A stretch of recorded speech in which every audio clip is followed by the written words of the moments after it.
Welcome back, and today we're going to be solving evaluate reverse polish notation, the Leetcode medium.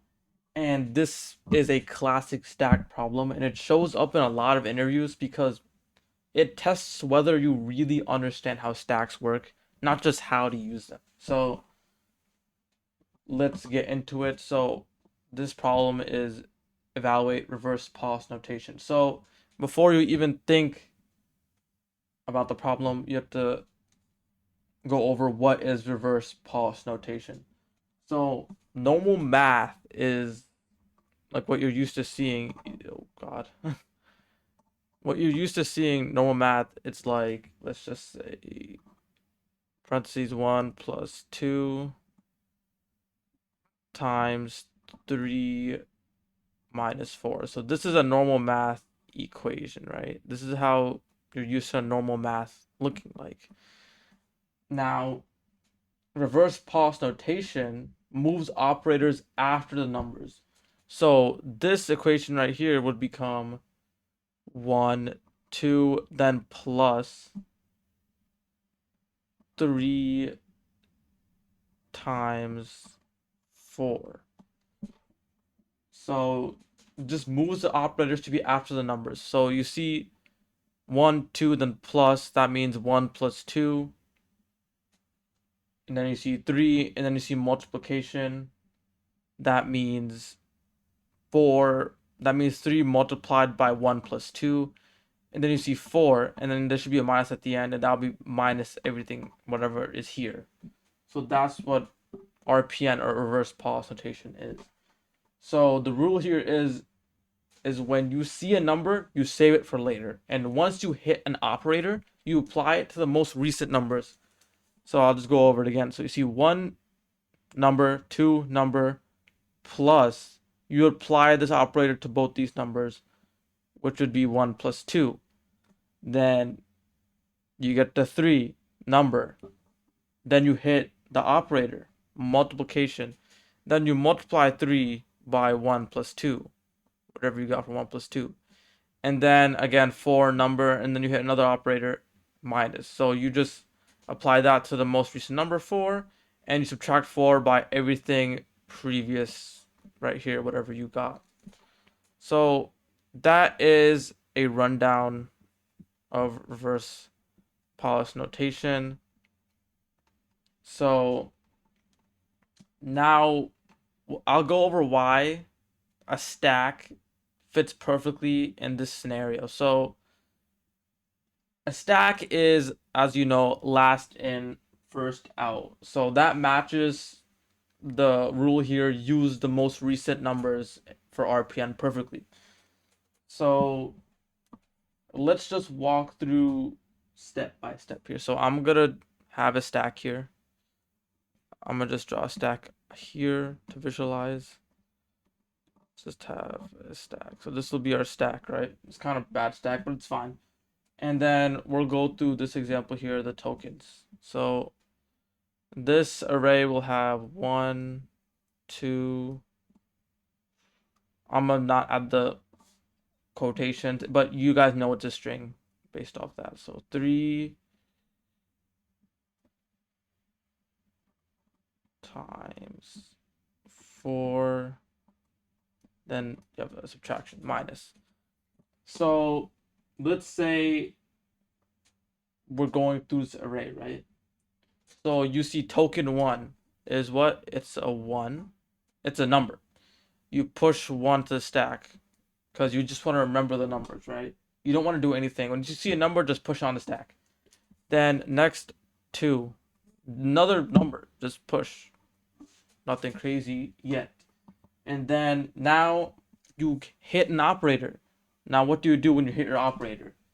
Then you should pop the 2 recent numbers and apply that operation.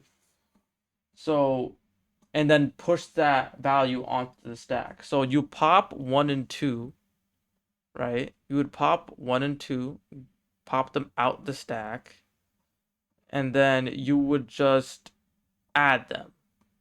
1 plus 2, 3. Then you push that on to the stack now. So now the stack should just have 3 in it, right? And then now we hit 3. Let's go to the next token. It's just 3, normal number, push it on normally. Then we hit multiplication. We hit another operator. So now you would pop the 2 or the recent numbers and apply the operator again. So now let me just erase this here. You would pop the 2 3s here. You pop 3 first, then another 3, and then you apply the operation. 3 times 3 equals 9. So now both these numbers are popped out the stack, the 2 3s, and then you push 9 onto the stack. And then next number, 4, another number. Push it onto the stack. That's pretty easy. And now you hit the last token, which is subtraction, another operator. So now, again, you would pop 4 and 9 and apply the operation. So you do 9 minus 4, which is 5. And then both of these should be popped, and the stack should only contain 5. And the final answer is it should be the last thing on the stack, or the last token or number, which is 5. There's something to remember. There's a rule to remember here. The only gotcha in this problem. Order matters. So this is a big interview trap specifically for the division and subtraction operators. The order matters. So if you pop A and then B, right? So let's go back here. So it was, what was it? I actually don't remember. Wait, I'm gonna undo it. Yeah, it was 4 and 9, right? It was 4 and 9 here originally. If you pop A, you're popping the top. When you call the pop function, you're popping the first element, 4, right? And you're popping 9. So let's say 4 is A and B and 9 is B, right? If you pop A then B, the expression has to be B minus A, right?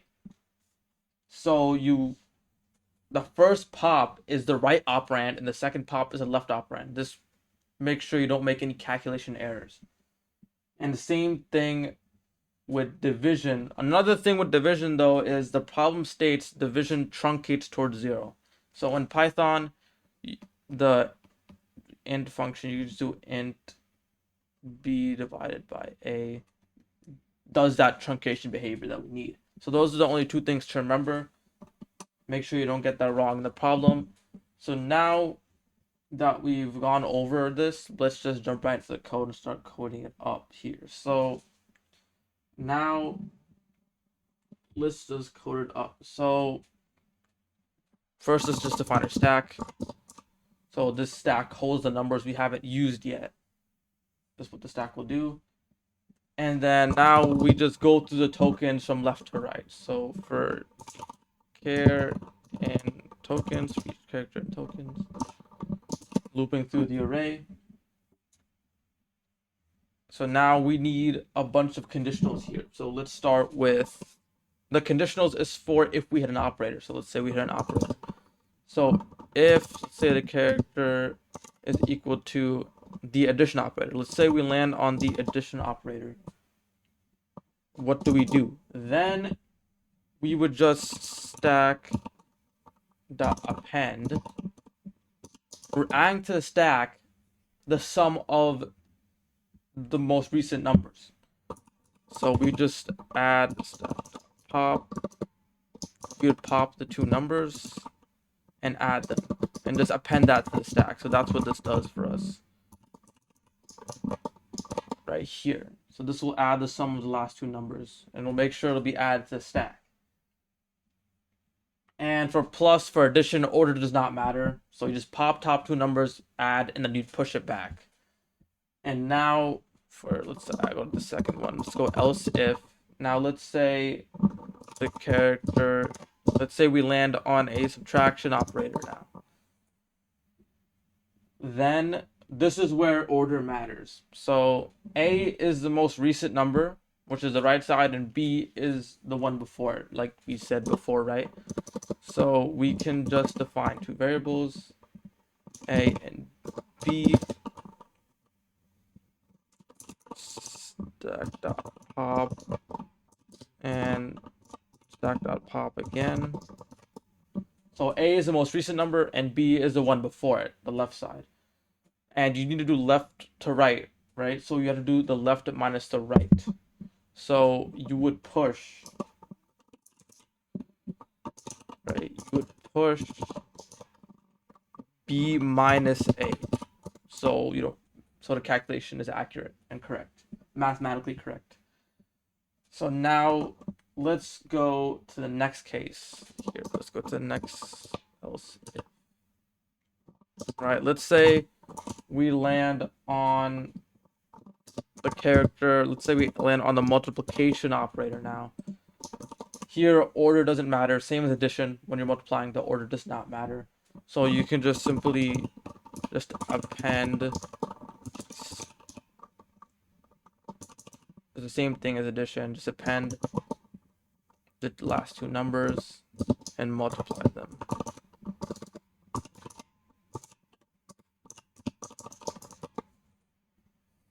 And now for the last operator possible, so division. So if you hit the division operator, then what? So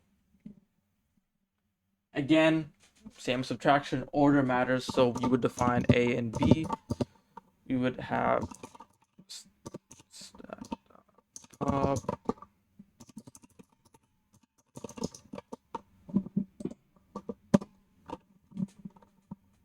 and then you would append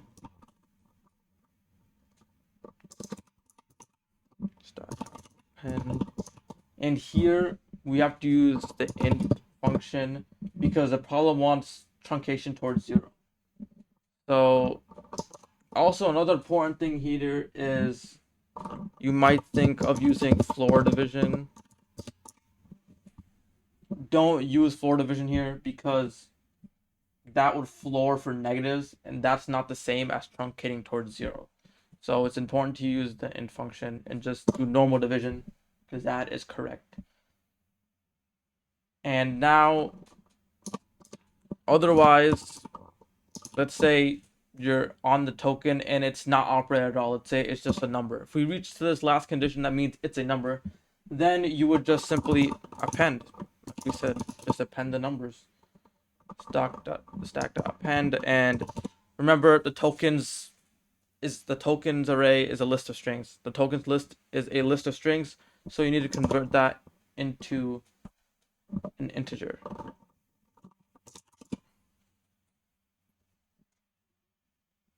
And now when you go through this loop, then it should evaluate everything, and then at the end the expression is guaranteed valid. So there's one number left in the stack, and that is the answer. So you would just return stack at 0. There's only one element left.